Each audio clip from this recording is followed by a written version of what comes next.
사울의 시작. 사울의 손자 요나단의 아들 모비보셋이 다윗에게 나와 그 앞에 엎드려 절하매 다윗이 이르되 모비보셋이여 하니 그가 이르기를 보소서 당신의 종이니이다. 다윗이 그에게 이르되 무서워하지 말라. 내가 반드시 내 아버지 요나단으로 말미암아 내게 은총을 베풀리라. 내가 네 할아버지 사울의 모든 밭을 다 내게 도로 주겠고 또 너는 항상 내 상에서 떡을 먹을지니라 하니 그가 절하여 이르되 이 종이 무엇이기에 왕께서 죽은 개 같은 나를 돌아보시나이까 하니라. 아멘. 우리 옆에 있는 분에게 잠시 인사하실까요? 주의 이름으로 축복합니다.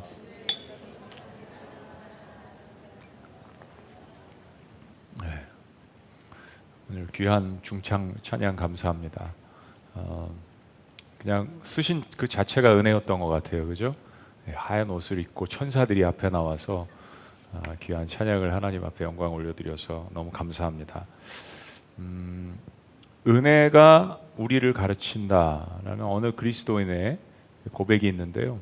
오랫동안 그 내비게이터 선교단체에서 선교단체를 이끌었고 청년들에게 귀한 복음을 증거한 제리 브리지즈 목사님 쓰신 그 책에 나오는 내용인데 한번 들어보셨으면 좋겠어요. 실제적인 그리스도인의 삶을 강조하면서도 결코 놓치지 말아야 하는 사실은 우리를 가르치는 것이 율법이 아니라 은혜라는 것이다. 나는 처음 그리스도인이 되었을 때 성경이란 무엇보다도 규범집이라고 생각했다. 성경은 내가 무엇을 해야 하는지를 또는 하지 말아야 하는지를 말해줄 것이며 나는 단지 순종하기만 하면 된다고 생각했다. 순진한 새내기 그리스도인이었던 나는 이처럼 쉽게 생각했다. 내게 있어 성경의 실제적인 교훈들은 하나님의 법을 제시하는 것일 뿐이었다. 이것들은 내게 명령만 할 뿐 순종할 수 있는 능력은 주지 않았다. 게다가 내가 나 자신이 알고 있는 대로 그 교훈들에 순종하지 못했을 때 그것들은 나를 정죄했다. 혹시 이런 경험이 있으신가요? 나는 그것들을 지키려 할수록 더 지키지 못하는 것 같았다. 나는 그리스도인의 삶을 살 수 있는 능력을 주시는 하나님의 은혜를 전혀 알지 못했다. 나는 그리스도인의 삶이란 순전히 끈기와 의지의 문제라고 생각했다. 또 하나 중요한 사실은 내가 그리스도의 피를 통해 나타나는 하나님의 용서의 은혜를 거의 알지 못했다는 것이다. 그래서 나는 죄책감과 무력감을 느꼈다.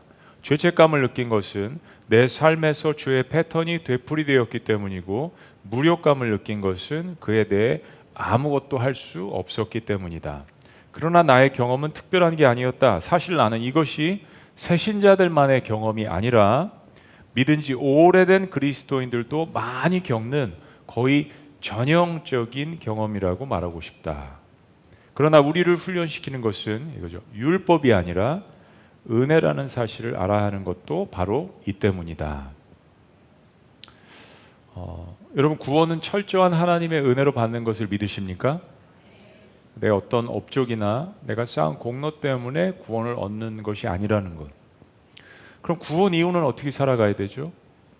구원이 철저한 하나님의 은혜 때문에 받았다면 구원 이후는 이제 하나님의 말씀을 좀 이해하니까 그 말씀을 읽고 그 말씀에 순종하고 처럼 예배하고 또 함께 교제하고 복음 증거하고 그러면서 우리는 변화되는 삶을 살아야 하는데 신학적인 용어로 이거를 성화, 거룩한 삶으로 살아나가야 하는데 때로는 우리가 하나님의 은혜를 잊어버리고 내가 하는 행위에 의해서 내가 성화된다라고 착각을 할 때가 있습니다. 근데 실은 구원 자체가 하나님의 은혜로 받은 것만큼 내가 자라나는 모든 과정도 내 행위나 순종이 포함되어 있지만 그러나 실은 그 모든 것도 여전히 하나님의 은혜 때문에 변화되어야 합니다. 디도서 말씀은 우리에게 이렇게 이야기합니다. 모든 사람에게 구원을 주시는 하나님의 은혜가 나타나. 그렇죠. 구원으로 은혜를 받습니다. 그런데 우리를 양육하시되 그냥 아이가 딱 태어나서 끝나는 것이 아니라 우리를 양육하시되 기르시고 가르치고 먹여주시고 양육하시되 경건하지 않은 것과 이 세상의 정욕을 다 버리고 신중함과 의로움과 경건함으로 이 세상에 살고 이 세상 한복판에서 하나님의 사람으로서 거룩하게 살아가는 모든 행위 역시 하나님의 은혜 때문에 변화되고 성장하고 살아갈 수 있구나라는 라는 것을 성경이 다시 이야기합니다. 그러나 반대로 우리가 살고 있는 이 세상은, 이 세상의 법칙은 은혜가 아닙니다. 은혜라는 것이 존재하지 않습니다. 실은 약한 자는 퇴보하고 강한 자만 살아남는 것이 세상의 법칙입니다. 경쟁에서 이겨야 합니다. 그러면 세상이 정한 범법이 있는데 그 세상의 법을 어기게 되면 심판을 받아야 하는 구조지만, 우리가 잘 알듯이 돈과 권력이 지배하기 때문에 돈과 힘이 없으면 피도 눈물도 없는 구조를 가진 것이 바로 이 사회 세상입니다. 우리 인류 역사 가운데 그래서 정말 단 한 가지 필요한 것이 있다면 그것은 바로 우리를 죄에서 구원해야 하시는 하나님의 은혜라는 사실입니다. 오늘 구약 성경에 그런 하나님의 은혜가 나타나 있는 한 이야기를 여러분들에게 소개합니다. 이스라엘의 초대 왕이 사울이었습니다. 그는 은혜로 시작했습니다. 하나님께서 그를 겸손하게 보셨고 은혜로 시작했습니다. 근데 어느 날 그는 하나님의 은혜를 저버렸습니다. 그리고 더 이상 순종하지 않았습니다. 그리고 자신의 생각대로 이스라엘을 통치하기 시작합니다. 하나님 매우 슬퍼하셨습니다. 그리고 결국 사울은 끔찍한 종말을 맞이하게 되죠. 그리고 이스라엘 통일 왕국의 제2대 왕인 다윗이 등극하게 됩니다. 목동 출신이었습니다. 그 역시 하나님의 은혜로 왕이 되었습니다. 다윗은 모든 주변에 있는 대적들을 물리치고 국제 무대에서 이스라엘 지위를 안정시켰습니다. 그리고 안으로는 왕권을 강화했습니다.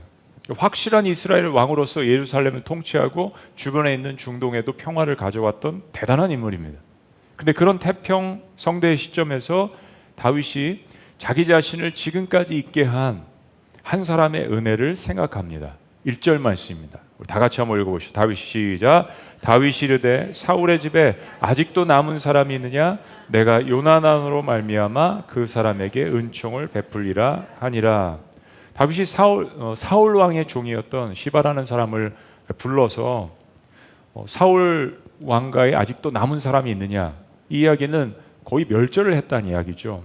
그래서 시바가 사울 왕의 손자인, 즉 요나단의 아들을 찾아옵니다. 바로 그는 무비보셋입니다. 한번 따라해보죠. 무비보셋. 이 무비보셋이 두 발을 다 절고 있다라고 이야기합니다. 로드발 암미알의 아들 마길의 집에 있었습니다. 다윗이 당장 그를 데려오라고 이야기합니다. 자, 좀 더 설명을 보면 무비보셋이 누구이냐면 사무엘하 4장 4절 말씀에 이렇게 이야기합니다. 사울의 아들 요나단에게 다리 저는 아들 하나가 있었으니 이름은 무비보셋이라. 이제 이유를 이야기합니다. 전에 사울과 요나단이 죽은 소식이 이스라엘에 올 때 그의 나이가 5살이었는데 그 유모가 안고 도망할 때 급히 도망하다가 아이가 떨어져 절개되었더라. 무비보셋은 요나단의 아들이면서 사울 왕의 손자였습니다. 여러분, 무비보셋의 할아버지 사울 왕이 누구입니까? 지금의 왕인 다윗을 죽이려고 무려 10년 이상이나 수천 명의 군사를 조직해서 계속해서 다윗을 쫓던, 그러니까 사울 왕의 정적이었습니다. 사울 왕은 굉장히 이 다윗을 두려워했고 또 무서워하기도 하고 싫어하고 시기하고 질투한 이 마음이 결국 살인하기까지 그렇게 이르렀습니다. 사위로 삼았어요. 다윗을 국민적인 영웅이 됐잖아요. 골리앗을 물리쳐서. 그런데 마음 가운데 자기 사위인데도 불구하고 그렇게 마음 가운데 죽이고 싶은 시기심이 올라왔습니다. 그러면 무비보셋은 이 사울 왕의 왕가의 혈통을 이어받은 손자입니다.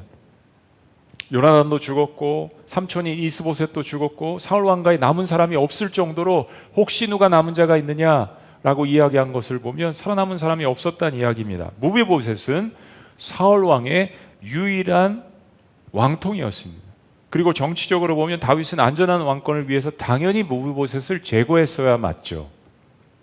그런데 사랑하는 여러분, 다윗은 무비보셋에게 은혜 베풀기를 원합니다. 그래서 찾아오라고 이야기하죠. 근데 여러분, 무비보셋의 입장에서 보면 이게 사실인지 아닌지 알 수가 없잖아요. 이제까지 숨어서 살았는데 이런 소문을 퍼뜨려서 자기가 나타나면 다윗이 제거할 수도 있는 거잖아요. 그래서 무비보셋은 정말로 떨리는 마음으로 나왔을 겁니다. 놀랍게도 다윗이 생각한 것은 사울 왕이 자신에게 10년 동안 행한 것에 대한 복수심이 아니었습니다. 반대로 사울 왕의 아들, 즉 요나단, 자신의 생명처럼 사랑하는 친구 요나단이 다윗에게 베푼 은혜였습니다. 사울 왕의 아들 요나단과 그리고 사울 왕이 죽이려고 했던 사위인 이 다윗과 어떤 관계였길래 이런 이야기를 할까요? 내용인즉슨 이렇습니다. 요나단은 자기 아버지의 왕권을 물려받아야 될 장손입니다. 그런데 요나단 마음 가운데는 하나님께서 자기가 아니라 자기가 사랑하는 친구인 다윗을 왕 위로 세울 것임을 마음 가운데 깨달았던 것입니다. 그리고 오히려 이 다윗을 격려합니다. 자기 아버지는 죽이려고 하고 그리고 왕을 물려봐야 될 요나단은 이 다윗을 사랑하게 된 겁니다. 사무엘상 20장 4절이 이렇게 이야기합니다.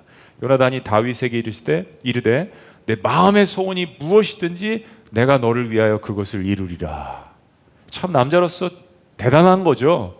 예? 자, 20장 17절. 여러분은 대단하게 못 느낄 수 있지만 말씀을 계속 봅니다.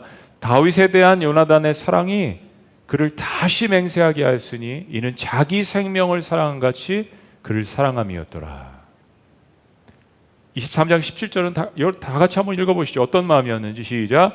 곧 요나단이 그에게 이르기를 두려워하지 말라. 내 아버지 사울의 손이 내게 미치지 못할 것이요 너는 이스라엘의 왕이 되고 나는 내 다음이 될 것을 내 아버지 사울도 안다 하니라. 여러분, 세상에 이런 인물이 있습니까? 우리가 조선왕조실록을 사극을 통해서 그토록 많이 보지만 자기 아들도 죽이는 판에 자기 형제들도 제거하는 판에 이거 자기가 왕이 될 모든 것들이 다 이렇게 길이 열려 있음에도 불구하고 어떻게 자기 친구를 왕으로 세우고 나는 다음이 될 거야 라고 이렇게 말할 수 있는 사람이 여러분 정말 세상에 존재합니까? 존재합니다. 그의 이름이 요나단이었습니다. 그래서 우리가 형제 간의 어떤 그 우정을 이야기할 때, 친구 간의 우정을 이야기할 때 마치 어떤 동명사처럼 다윗과 요나단이라고 그렇게 이야기를 하는 것이 아니겠습니까? 사랑하는 여러분, 우리는 받은 은혜를 쉽게 잊어버릴 때가 있는 것 같습니다. 하늘의 별과 같이 셀 수 없는 그런 은혜들을 받았음에도 불구하고 언제 그랬냐는 등 잊어버립니다. 근데 반대로 나에게 상처를 준 사건과 사람들에 대해서는 그 일을 오래 기억해요. 좋은 일은 잘 잊어버리고 나쁜 일은 절대 잊어버리지 않는 습관은 인생을 가장 불행하게 사는 지름길입니다. 그죠, 여러분? 성경은 원수 갚는 것이 우리에게 있지 않고 하나님께 있다라고 이야기합니다. 다윗이 끝까지 이 성경의 원칙을 지키려고 노력했던 인물입니다. 자기를 죽이려고 했던 사울을 없앨 기회를 여러 번 잡았지만 그때마다 다윗은 사울의 생명을 하나님 손에 맡겼습니다. 하나님께서 다윗을 축복하신 여러 이유 가운데 하나입니다. 하나님의 어떤 주권, 하나님께서 인생을 이끄시는 것을 다윗이 믿었던 거죠. 그래서 다윗의 여러 실수와 허물에도 불구하고 하나님은 다윗을 내 마음에 합한 사람이라고 이야기하셨던 것입니다. 그런 다윗이 지금 사울 왕의 손자인 무이보셋에게 자신이 깨달았던, 자신이 경험했던, 광야에서 만났던 그 하나님의 은혜를, 은총을 베풀기를 원한다라고 이야기했던 것입니다. 그리고 무이보셋이 그런 다윗이 거하는 궁전에 들어갑니다. 아무도 기억하지 못하는 왕가의 적통, 혈통, 무너지고 패망한 왕의 손자입니다. 숨어서 살았습니다. 모든 사람들에게 잊혀졌습니다. 은둔한 지도 오래되어서 아무도 찾아오지 않습니다. 모든 실권을 다 잃어버렸습니다. 누가 그를 기억할까요? 그런데 그런 무비보셋이 다윗에 의해서 역사 속에 다시 한번 그의 얼굴을 내밀게 됩니다. 그런데 그에게 육신적인 흠이 있었습니다. 아까 우리가 말씀을 본 것처럼 전쟁에서 도망가다가 유모가 떨어뜨려서 두 발을 쓸 수 없게 되는 그러한 장애를 얻게 됩니다. 한 발도 아니고 두 발이 다 불구인 상태에서 왕궁에 들어갑니다. 사실 왕 앞에 나아가는 사람은 당시에 육신적으로 온전해야 나아갈 수 있었습니다. 그런데 어기적하면서 절뚝절뚝하면서 불편한 몸을 이끌고 아마 우리가 예배드리는 이것보다 훨씬 더 큰 왕실에서 저 문 뒤에서 이 다윗 왕 앞에 나아가는 무비보셋의 모습을 우리는 상상해 볼 수 있을 것입니다. 신하들이 도대체 왜 이런 태평성대에 이제 사울 왕가의 모든 가족들도 다 멸망해서 다윗의 왕권을 위협할 만한 그런 상황이 없는데 사울 왕의 왕권을 물려받을 수 있는 사울 왕의 손자인 무비보셋을 왜 이런 상황에서 다시 역사 속에 끄집어내서 다윗 왕에게 데려오는지 아마 모든 사람들이 다 의아했을 겁니다. 이를 좋아한 사람들은 다윗 측근에 아무도 없었을 것입니다. 오늘 말씀해 보면 사무엘하 9장에요. 무비보셋이 다리를 전다는 말을 3번이나 표현을 합니다. 이 상당히 뭔가 의미가 있는 표현을 하고 있는 것이죠. 그런데 그런 무비보셋에게 다윗이 이렇게 이야기합니다. 두려워 말라. 두려워 말라. 이 표현을 보면 이런 육신적으로 힘든 상황에 있는 무비보셋이 그 뒤에서 다윗 왕에 걸어 나오는 상황 가운데서 마음의 떨림도 있었던 것 같아요. 몸도 가누기 힘든 상황에서 마음까지 떨었으니 얼마나 그 모습이 보기에 처참했을까요? 그런데 그때 다윗이 소리칩니다. 두려워 말라. 무비보셋이요. 무비보셋이요. 무비보셋이 대답합니다. 주의 종이 여기 있나이다. 주의 종. 여기서 쓴 표현은요, 히브리어 단어로 에벳이란 표현인데 단순한 종이 아니라 노예란 뜻입니다. 종이란 표현보다 노예가 훨씬 더 강한 표현이죠. 나는 당신의 노예입니다. 나의 의지대로 아무것도 할 수 없는 사람입니다. 라고 표현하는 거예요. 그때 다윗이 무비보셋에게 이렇게 이야기합니다. 7절 말씀 다 같이 한번 읽어보시죠. 시작. 다윗이 그에게 이르되 무서워하지 말라. 내가 반드시 내 아버지 요나단으로 말미암아 내게 은총을 베풀리라. 내가 내 할아버지 사울의 모든 밭을 다 내게 도로 주겠고 또 너는 항상 내 상에서 떡을 먹을지니라. 한 구절이지만 너무 가슴 따뜻한 아름다운 이야기입니다.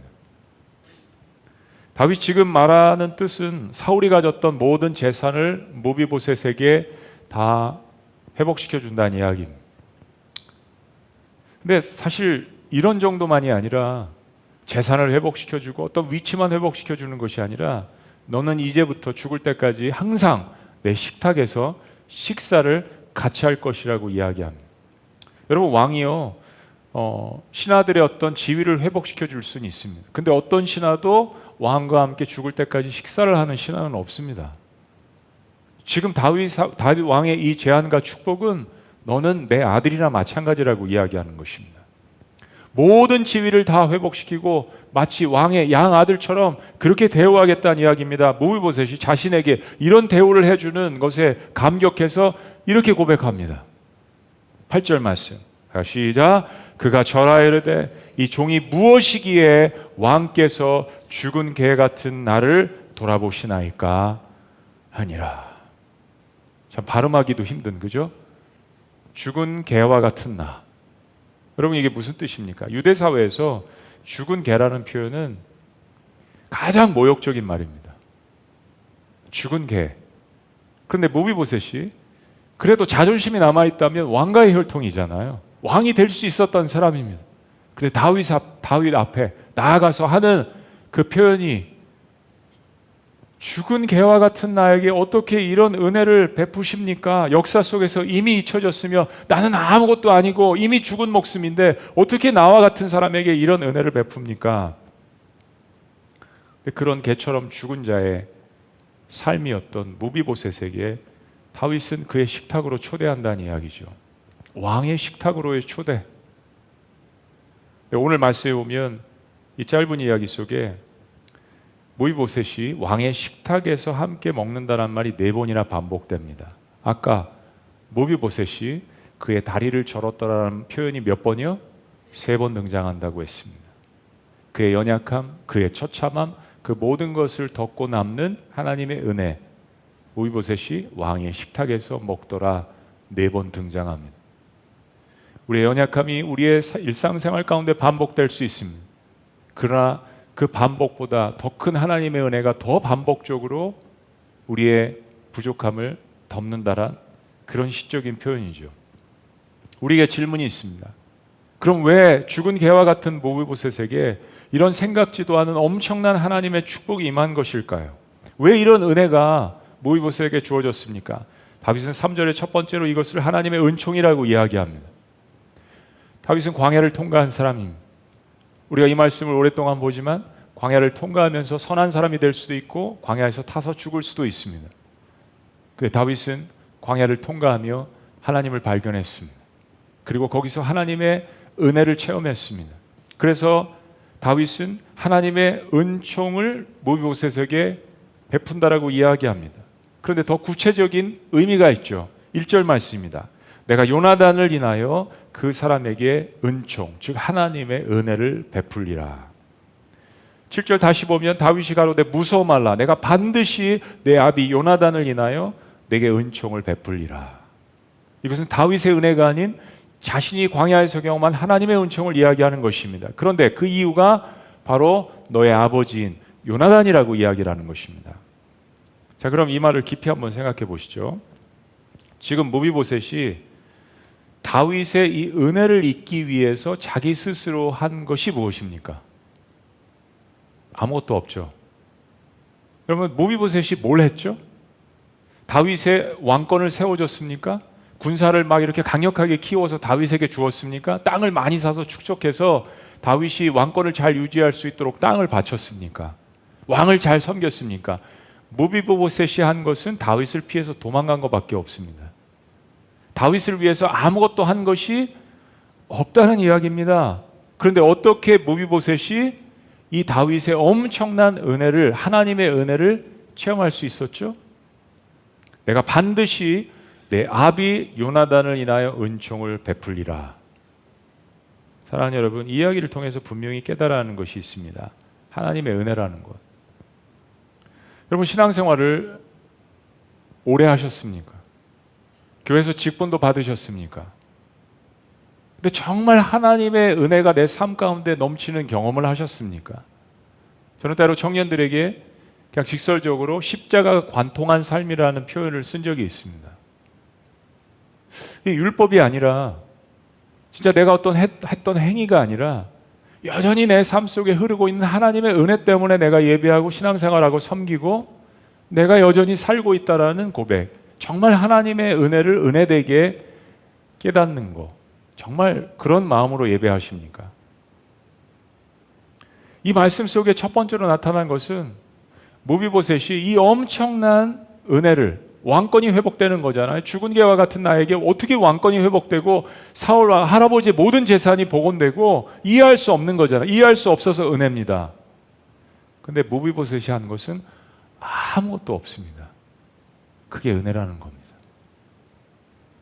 내가 받은 구원 자체가 내가 조금 다른 사람들보다 잘나서 조금 선해서 무슨 선한 업적을 쌓아서 은혜를 받았다라고 생각하면 그 순간부터 그것은 은혜가 아닙니다. 여러분, 오늘날 얼마나 많은 그리스도인들이 이 하나님의 은혜에 대해서 착각을 하고 그 착각한 시점부터 자신의 신앙을 망가뜨리는지 모르겠습니다. 다른 사람들을 정죄하는지 모르겠습니다. 내가 그래도 시간이 지나 보니까 그래도 이만큼 하나님의 은혜를 받을 만한 어떤 구속이 있었기 때문에 내가 구원을 받았지 라고 생각하는 순간 하나님은 대단히 슬퍼하십니다. 오늘 구약의 다윗과 무비보셋의 이야기는 구약에 있는 복음입니다. 무비보셋이 이 다윗의 은혜를 체험한 것은 단 하나밖에 없습니다. 그 이유는 자기 아버지 요나단 때문입니다. 요나단으로 인하여 내가 반드시 너의 모든 것을 회복시켜 주리라. 요나단이 없었다면 무비보셋은 존재하지 않습니다. 그렇죠? 혈통적으로 아들로서. 그러나 요나단이 다윗에게 베풀었던 은혜가 아니었다면 지금 무비보셋은 다윗에게 그런 은혜를 받을 수가 없는 것이죠.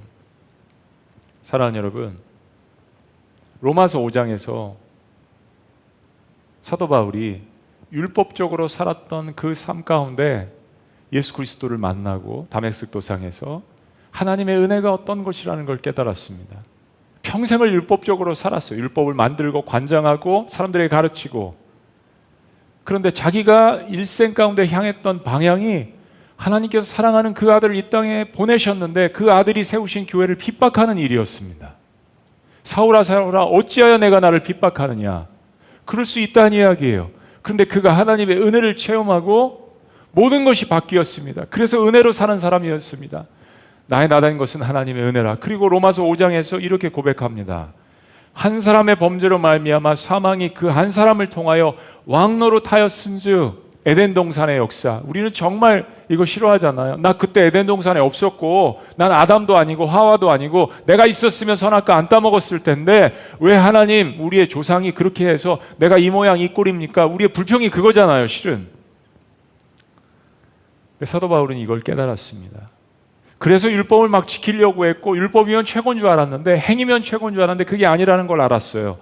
한 사람을 통해서 왕노릇하였은즉 죄가 사망이, 그러나 더욱 만약에 그렇다면 은혜와 의의 선물을 넘치게 받는 자들은 한 분 그리스도를 통하여 생명 안에서 왕노릇하리로다.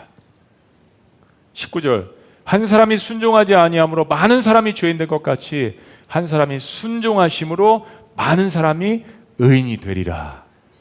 그 한 사람의 순종은 바로 예수 그리스도를 이야기하는 거죠. 내가 예수 그리스도 때문에 하나님 앞에서 의로운 사람이 될 수 있다라는 것을 사도 바울이 깨달았습니다. 율법이 아니라, 행위가 아니라.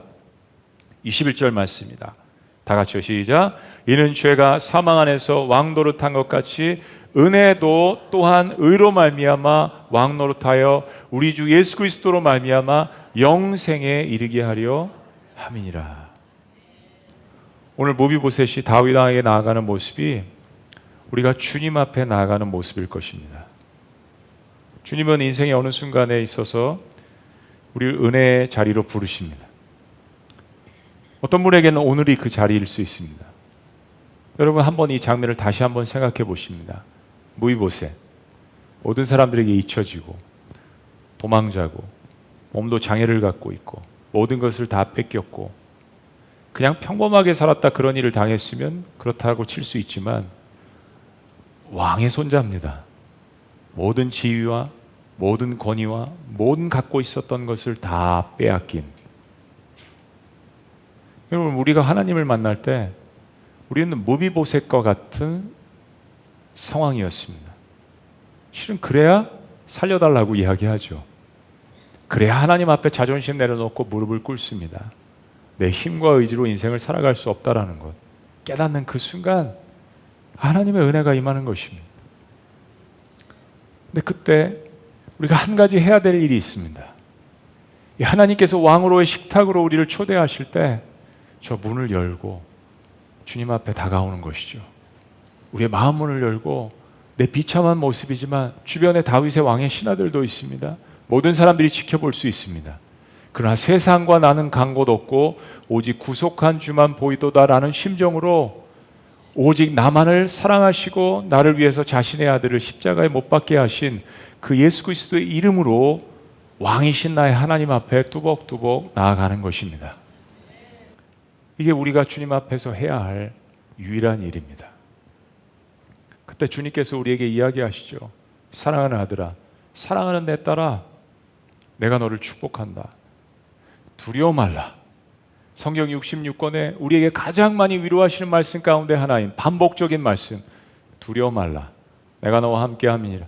내가 너를 잘 안다. 너희 인생의 모든 것을 다 안다라는 이 말씀은 과거에도 현재에도 미래에도 내가 어떤 삶을 살았는지, 어떻게 살아가고 있는지, 앞으로 어떻게 살지, 나의 죄와 허물과 선한 행위와 그 모든 것들을 전인격적으로 주님께서 잘 아신다는 표현이 내가 너를 잘 안다라는 표현입니다. 어떤 인생도 나를 잘 이해할 수 없지만, 잘 알 수 없지만 단 한마디 주님께서 하시는 말씀, 두려워 말라 사랑하는 딸아, 내 아들아, 내가 너를 잘 안다. 내가 너를 축복하기를 원하노라. 내 아들 예수 그리스도의 그 은혜를 통하여서 너를 축복하고 사랑한다라고 하시는 이 주님의 은혜, 그것을 받아들이는 것은 우리의 믿음입니다. 에베소 2장 8절은 그래서 이렇게 이야기합니다. 너희가 그 은혜를 인하여 믿음으로 말미암아 구원을 얻었나니 이것이 너희에게서 난 것이 아니라 하나님의 선물이라고 이야기합니다.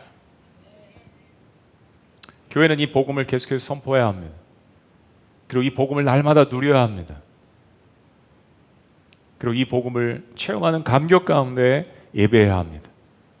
그리고 그것을 서로에게 전하고, 그리고 그 복음 때문에 살아가고 복음 때문에 감격하고 기뻐하는 가운데서 예배하고 섬기고 복음을 증거하는 그 모습이 예수 그리스도의 은혜와 예수 그리스도의 사랑으로 세워진 교회의 역할인 것을 믿으시기를 주의 이름으로 축복합니다.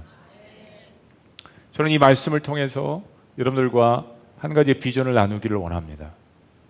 우리 교회가 미라클 5 to Church잖아요. 그래서 5가지의 오병이어 5가지의 떡, 물고기 2마리가 우리 교회 7가지 비전입니다. 우리는 그 말씀을 나누고 있는 것입니다. 오늘 세 번째 3M 중에서 5M 중에서 세 번째는 바로 mercy입니다. 하나님의 긍휼, 하나님의 은혜죠. 우리는 교회 와서 오늘 말씀드린 것처럼 하나님의 은혜와 긍휼을 체험하는 겁니다. 그리고 그것을 내 가슴 가운데만 새기는 것이 아니라 은혜 받은 자로서 은혜를 흘려보내는 사람이 되어야 합니다. 다윗은 광야에서 그 은혜를 체험했습니다. 그리고 그 은혜를 흘려보내기로 작정을 합니다. 하나님께서 다윗을 좋아하시고 그 마음에 합하게 여기셨던 장면 가운데 하나죠. 사랑하는 여러분, 만약에 우리가 하나님의 자녀들로서 그런 은혜를 충만하게 받은 사람으로서 그 은혜를 흘려보내지 않는다면 그럼 우리의 삶이 어떻게 되겠습니까? 다음 주에 듣는 말씀은 은혜가 되지 않습니다. 은혜는 흘려보내야 그 은혜가 더욱더 충만하게 나에게 임하는 영적인 원리가 있기 때문입니다. 우리는 매주 받는 혹은 매일 하나님께서 주시는 왕의 식탁으로 초대해서 이 말씀 너 먹어봐. 이 말씀 정말 귀한 말씀이야. 라고 주님께서 우리에게 그 말씀을 주실 때마다 그 말씀을 흡족하게 먹고 소화시키고 그리고 그 받은 은혜를, 그 사랑을, 그 긍휼을 다른 사람들에게 부어주는 그 놀라운 사역을 감당할 때 하나님께서 우리를 더욱더 큰 은혜로 축복으로 임하게 하실 줄로 믿습니다. 그래서 미라클 오이 교회는 이 은혜의 사역을 감당하기를 원합니다. M52라는 이름으로 사역을 짓고요. 오병이어의 사역을 계속해서 감당하기를 원합니다. 소외된 곳에, 복음이 필요한 곳에, 물질이 필요한 곳에, 기도가 필요한 곳에, 우리의 섬김의 손길이 필요한 것이면 어디든지 하나님께서 허락하신 한도 내에서 여러분이 헌금하신 물질과 여러분의 시간과 여러분의 달란트와 여러분의 기도를 통하여서 그런 사람들을 섬기기를 원합니다. 그리고 그곳에 강력한 예수 그리스도의 복음의 역사가 날마다 일어나서 하나님 앞에 영광을 돌리는, 우리의 선한 행실을 보고 많은 사람들이 주님 앞에 영광을 돌리며 예수 그리스도를 영접하는 그런 놀라운 역사가 은혜를 체험한 여러분 한 사람을 통하여서 이 땅에, 이 지역사회, 우리 대한민국에 그리고 선교지 곳곳에 이루어지기를 주의 이름으로 축원합니다. 기도하시겠습니다.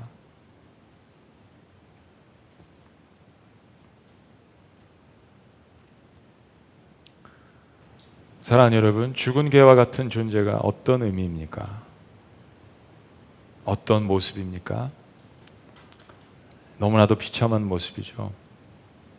여러분 혹시 이런 생각해 보신 적이 있습니까? 나 같은 것은 태어난 자체가 죄다. 나는 아무 쓸모없는 존재이다. 나는 더 이상 다시 일어날 수 없다.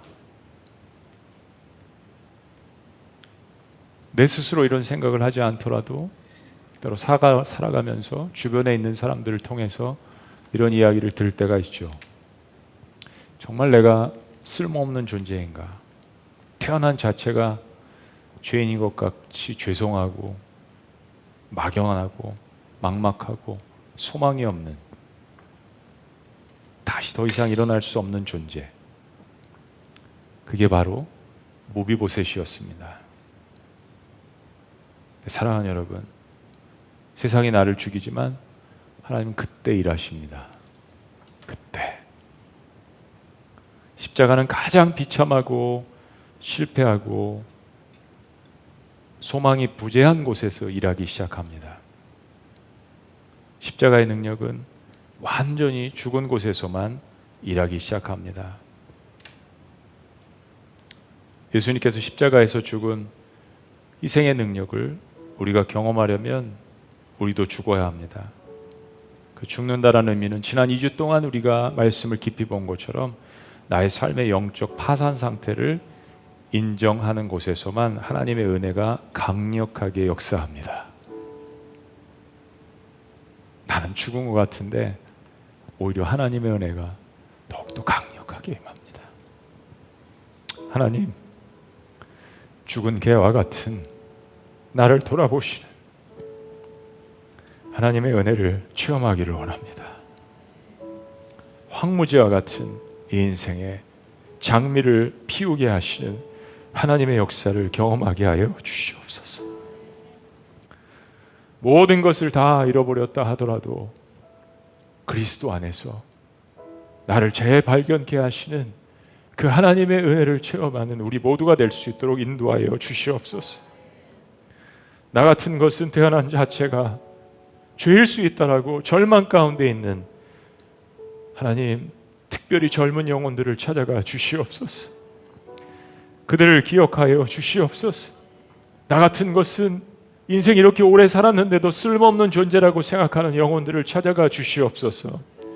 광야를 통과했던 다윗의 인생 가운데 찾아오셨던 주님, 아무 쓸모없는 존재라고 고백했던 무비보셋에게 왕권을 회복시켜 주시고 왕의 식탁으로 초대하신 주님, 그 두 사람 가운데 찾아오셔서 은혜를 베풀어 주셨던 주님께서 오늘 주님 앞에 머리를 조아리며 자신의 인생을 되돌아보며 왕이신 나의 하나님, 나도 주님의 자녀가 될 수 있습니까? 나도 주님께서 초청하시는 왕의 식탁으로 나아가기를 원합니다 라고 고백하는 주님의 자녀들의 울부짖는 고백을 들어 응답하여 주시옵소서. 완벽하게 살려고, 완전해지려고 노력하는 것에 우리의 에너지를 쏟지 않도록 인도하여 주시고, 부족함을 고백하고 나에게 전폭적으로 베풀어 주시는 그 하나님의 은혜를 붙들려고 몸부림치는 하나님의 자녀들이 될 수 있도록 축복하여 주시옵소서. 쓰러질 때마다, 절망할 때마다 다시 한번 예수 그리스도의 이름으로, 아들 예수 그리스도의 이름으로 하나님 앞에 나아가는 하나님의 백성들이 될 수 있도록 역사하여 주시옵소서. 주님, 우리 미라클 오이 교회가 은혜를 받은 자들로서 이 하나님의 은혜를 선포하기를 원합니다. 광야에서 신음하는 영혼들에게 교회 안팎으로 이 하나님의 은혜를 흘려보낼 수 있는 하나님이 이 시대에 세우신 교회가 될 수 있도록 역사하여 주시옵소서. 은혜가 은혜됨을 감사하며 주님 앞에 감격으로 예배하는 하나님의 자녀이 될 수 있도록 역사하여 주시옵소서. 나같이 은혜가 필요한 곳에 우리의 물질과 우리의 시간과 에너지를 흘려보내는 그러한 하나님의 멋진 자녀이 될 수 있도록 인도하여 주시옵소서. 내가 요나단으로 인해 너희 아버지에게 받은 은혜를 인하여서 너에게 은혜를 베푸노라 고백한 다윗의 고백이 우리의 고백이 될 수 있도록 인도하여 주시옵소서. 형제님, 자매님, 내가 하나님께 받은 은혜가 이렇게 큰데 내가 예수 그리스도의 이름으로 말미암아 당신에게 은혜를 베풉니다. 이것이 우리의 복음의 핵심이 될 수 있도록 역사하여 주시옵소서. 이것이 우리의 모든 선한 행실의 핵심이 될 수 있도록 주여 인도하여 주시옵소서. 오늘 우리 모두가 모이보셋처럼 죽은 개와 같은 나의 인생을 주님 만져주시고 고쳐주옵소서라고 고백합니다. 하나님, 다시 한번 우리에게 임하시는 하나님의 역사를 경험할 수 있도록 축복하여 주시옵소서. 오늘 예배가 끝나기 전에 단 한 사람도 이 하나님의 은혜에서 제외되는 사람이 없도록 하나님 심령 깊숙이 말씀하여 주시옵소서. 이 문을 나서기 전에 단 한 사람도 하나님의 은혜에서 제외되는 사람이 없도록 주님 만져 주시옵소서. 강팍하고 딱딱한 마음이 있습니까? 아직도 자존심을 내려놓지 못하는 마음이 있습니까? 오늘 잠자리에서라도 저들의 영혼을 만져 주시옵소서. 찾아가 주시옵소서. 놀라우신 이름, 우리에게 날마다 매 순간마다 죽은 자에게 은혜를 베풀어 주시는, 그리고 부활케 하시는 능력의 이름 예수님의 이름으로 기도합니다. 아멘. 아멘. 하나님, 주님의 은혜에 감사하는 마음으로 이 시간 우리의 물질의 일부를, 삶의 일부를 주님 앞에 드립니다. 아버지, 이 물질이 쓰여지는 곳마다 하나님의 복음의 은혜가 나타날 수 있도록 역사하여 주시옵소서. 주님 앞에 드리는 귀한 손길들, 또 때로 부족하여서 드리지 못하는 손길들도 축복하여 주시고 하늘에 신령한 것과 땅에 기름진 것으로 갚아 주시옵소서.